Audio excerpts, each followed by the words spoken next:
Hello everyone, welcome to my channel. My name's Denise, and this week we're going to be doing a project using the tools that we talked about last week, so your basic tools. And just a real quick reminder what those were. Basic tool is your needle tool, a rolling pin, your ball tool, and your razor blade. So this project we're going to do today, I'm doing a refrigerator magnet of a cherry blossom tree. So let's get started. But for your clay, you're going to need about 1/4 of an ounce of blue, and the rest of these are going to be about 0.03 ounces. If you don't have a scale, which you don't need one, this is going to be about the size of a nickel, pretty good size ball, and we want it a little bit bigger so that when we roll it out we have some room, some extra. So, but all the rest of these, your brown, green, light green, dark pink, light pink, and white, they are just a pinch, and you just pinch it off. If you have your clay, just make a little pinch. That's about how much it is, and it ends up being, if you want to weigh it, about 0.03 ounces. So let's go ahead and get started. I'm going to put these out of the way here. Now you can use any colors you would like to. I like the blue for the background because it reminds me of the sky, and then we're going to be adding a little bit of grass and some clouds. So last week I talked to you about if you didn't have a rolling pin that had these guides on it, you could use a normal rolling pin and just use popsicle sticks. So that's what I'm going to show you how to do today, is using the popsicle sticks. Now, a little trick, when you get ready to do your popsicle sticks and you lay them down on your glass mat, if you put just a little piece of clay down on the glass mat, if I can get it on my finger, there we go, and then put your popsicle stick on top of it, it kind of keeps it in place. You don't need it super good, but just enough so that it doesn't roam around too much. Okay, so these would be your thickness guides for your rolling your clay out. So once you've got your little ball of clay conditioned, you're going to just lay that down and you're going to roll. And I roll until it's about like, till it's almost the thickness I need. And then you're going to pick it up and you're going to turn it over and you're going to roll. It's just kind of like making a pie. If you've ever made a pie, that's what your goal is to get this rolled out big enough that we can cut our sides out. So, okay. So now we're going to take our razor blade and we're just going to cut the clay, okay? Like I said, we're using this as a measure of how big our magnet is going to be. And that's going to be kind of close, but I think we're still going to be okay. And then this is just going to be your extra, so we're not going to need that anymore, so we'll put that off to the side. So when I was talking last week, I told you that the razor blade was really good for getting things off your clay, or off your surface, sorry. So that's how I usually pick up my pieces that I've got once I've cut them, just to loosen them up. Okay, so we're going to do a cherry blossom tree. And we're going to start with just some different techniques, and we're going to use all of our basic tools. Okay? So first, I want to add a few little clouds. And again, you're just going to pinch, and this is just the smallest amount. Okay? But you're going to make it even smaller, and you're going to just place some clouds in the sky. I know they don't look much like clouds right now, but they will. So we just put 3 little clouds. So one thing that you can do with your ball tool is you can blend your clays, and so you can marble something, you can blend in the edges, things like that. You can also manipulate the clay how you want it to look. So we're going to take this ball tool, and it doesn't need a heavy hand. So you're just going to manipulate this clay, this white clay, out. And texturing is good. Clouds are not perfectly flat, so if you have some indentations and things like that, that makes the cloud look more realistic. Okay. And you can manipulate for as long as you'd like to. You can make these look however you want to. You can make them very wispy if you spread the clay out super thin and just blend. You can make them very, very wispy. I prefer having them look like clouds. We kind of blended those out and we have some wispiness to them, and some parts are a little more solid, but that's how you're going to blend. So when you look at this, you pick this up, you can see that there's little billows and things like that. Little indentations from the ball tool. You can get rid of all of those if you'd like to. You just have to use a lighter hand and just keep working the clay. I, however, really like the way the indentations make the clouds look, so I usually keep them when I'm doing clouds. Okay, so we have our clouds all done. Now, the next thing we're going to do, we're also going to use our blending tool, our dotting tool with this too. We're going to take just a small pinch of this dark green, and you're going to roll out a snake, just a little one, doesn't need to be real big. And we're going to do a little bit of background for the grass area so that we're not getting any blue through that, because I think that just looks much nicer. So we're going to lay this out. It does not, it doesn't have to be all the way across. However, if you make it all the way across, that's great. Okay, so we're just going to pat that down in there. And again, we're going to take the tool, and you can use whatever side. I use the sharper side usually, the smaller ball tool for this. And if you see what I'm doing, I'm just going back and forth over the top of the clay, and it's pulling the clay from the snake part into the blue part. Okay, so our sky, so we're actually making our ground here. And again, this does give it a little bit of texture, and that's what we want. We don't want this to be just flat. Grass isn't flat. It's more texture, it has movement, it's more organic, and it looks more real. None of my projects are going to be sculpture type. It's going to be more fun, more lighthearted, cartoonish maybe. But I do like to make it look like it's moving, because that makes it look prettier and just more enjoyable to me. So we're going to work this and maybe pull some of the green up a little further than other parts. And one of the reasons that I really enjoy polymer clay is because it's very personal. There's no set way to do it right. You get to play with it and decide what looks good to you and what doesn't. And that's what I really, really enjoy about this. So you decide how tall you want your grass, or how short, or how much, or how little. The next thing we're going to do is I'm going to take this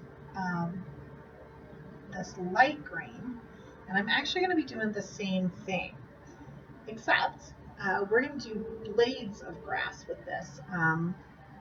Again, this gives it the movement and the look that we would want for the grassy area. So you're going to roll your snake out, and you're going to do it pretty thin. And I'm sorry I can't tell you exactly how big these are, but you are going to be just doing super thin little snake, like this, or rope, whatever you want to call it. And then you're going to be taking your needle tool, and this is what I was telling you, that I use it a lot of times to place my clay on other items, and for cutting, I do cutting with it a lot. So we're just going to take a little blade of grass, and we're going to pop it in there, just like that, okay? And if you want all your blades of grass to be pointy, you'll have to pull those out. I tend to not worry about it too much, but that is, again, your own personal taste. So we'll do some larger ones. We're not going to go super crazy on the grass right now, because we are putting the tree trunk on there, and we want a little bit of grass to cover the bottom of the tree trunk. Okay. Got our clouds. I think I'm really liking the way that's looking right now. Okay, so now we're going to take some of our brown, and we're going to make a rope or snake, whatever you would like to call that. We're actually going to make a fairly large one, and then we're cutting it in thirds, and we're going to twist it and make it have that texture and that organic movement feel.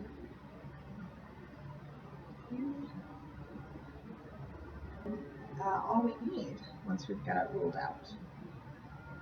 Okay, so just going to cut that in half, and I think that's going to be, this will be 2 of our tree trunk areas. Just going to cut another piece off here. Go ahead and get that rolled. Now we are going to be doing some branches and stuff in the tree, so we want some extra for that. But we're going to work on that tree trunk first. So now we're going to take all 3 of these and we're just going to line them up like this, okay? And then we're just going to twist them. Put them all together and just give a little twist. And we don't want it to be super tight because you don't want it to look like, you know, you're twisting something up like that. But we're going to make it not like that. So it looks like some bark, kind of fun. All right, so we're going to put our tree, we're going to offset our tree. Now, this is where we can separate out, take that off, and then we're going to just go ahead and separate out those upper pieces of the tree. So we have our tree now on here, the starts of our tree. So I've got these branches. So we're just going to be adding some longer branches on here is what we're going to do. So with polymer clay, you can add layers to it. You can fix it where if you don't have enough, you can add to it. And you can make it pretty seamless. I'm not going to worry a whole lot about making this seamless because we're going to have cherry blossoms all over the tree. So even the little splits and things like that, you're not going to see a whole lot of, so I think we'll be okay. But you can kind of smooth things out. And one of the cool things about the needle tool is you can texturize things a little bit more than what they are. So by putting a few little lines in the tree trunk, that gives it a little bit more texture, which, you know, texture is always a good thing, especially when you're making trees. And as you're putting more layers on, don't forget to texturize those layers. Cherry blossom trees aren't completely covered, so you just don't want to have like one little limb that you forget and have it perfectly smooth and all the rest not. I think that's all we're going to do for the tree. Maybe one more down here. And again, this is all taste, so look at it, and if it doesn't look quite right, add some stuff. You can always take things off before you push them down. So whenever I'm working on a project and I'm layering things, I always just set it on there before I push into the other clay, because if I don't like it, I can just pick it right back up. Again, with the little needle tool, I use this so much. The next part is making the cherry blossoms. I'm just going to move this out of the way here. Up there. So the reason I say this is going to be my own rendition of cherry blossoms is because it's not going to be exact. I've made some other things with cherry blossoms, and I really like the way that this technique turned out and the way it looked for a cherry blossom. So we're going to do that same technique again. Okay, so we're going to take a little pinch of the dark pink. Okay. So one thing that we need to talk about is we need to talk about conditioning your clay. When you get your clay, sometimes it's not super soft, and so you want to work it so that it is workable and all the pieces come together, because sometimes it is a little drier and you have to work it a little bit to get it to soften up and everything to combine together. So we've got our little pinch of the dark pink. And I think that's about how I'm going to do that one. We're going to take same thing with the light pink.